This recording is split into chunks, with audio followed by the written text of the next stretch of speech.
Ever wonder how traits get passed down from one generation to the next? Or how multicellular organisms like us grow from a single cell into trillions of cells? All of this happens thanks to cellular reproduction. Remember the differences between prokaryotes and eukaryotes? Well, their cell division is different too. Prokaryotes have a simple method called binary fission. They just copy their DNA and split. That's it. Eukaryotes, however, have a nucleus, so their cell division is a bit more complex. They use different processes to make sure their genetic information is passed on correctly.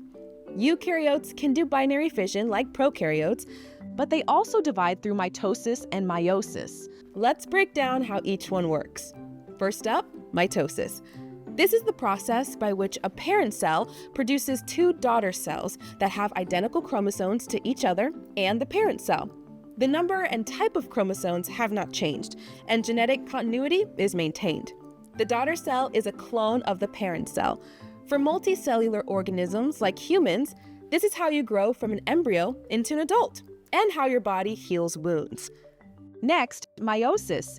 In sexually reproducing organisms, genetic continuity relies on meiosis, a process that produces 4 daughter cells, each with half the number of chromosomes. These daughter cells are called gametes, a fancy term for sex cells like sperm and egg.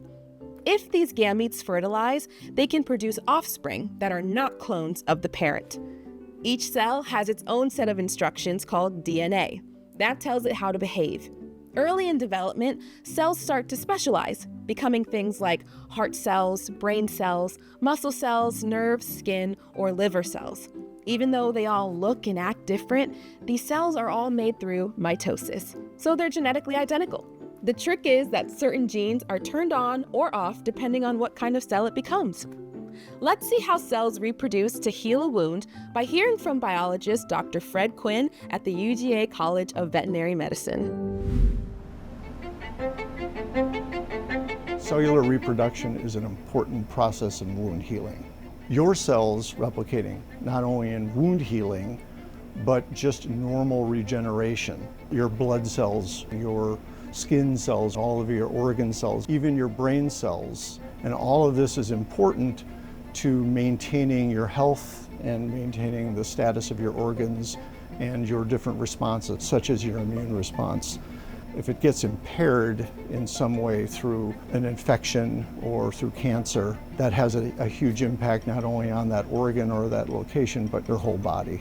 If it's a severe wound and medical treatment is required, there are a number of steps that can be taken to help speed the process of the wound healing. So for example, by cauterizing the area either with heat or with some kind of chemical, that will help speed the process for the repairs that go on. Also, there are a number of mechanical devices and stitching, etc., that can be used. All of that will help speed the process of the cellular reproduction and ultimately the wound healing. Every cell has a specific job to do, and each part of the cell plays an important role that affects the health of the whole organism. It's fascinating to see these cells in action during something like wound healing, but it's not just in medicine. Plant cells reproduce all the time, whether daily, seasonally, or biannually, depending on the species. Their DNA tells them when to grow, flower, or reproduce. Human skin cells are constantly dividing too, replacing the ones we shed.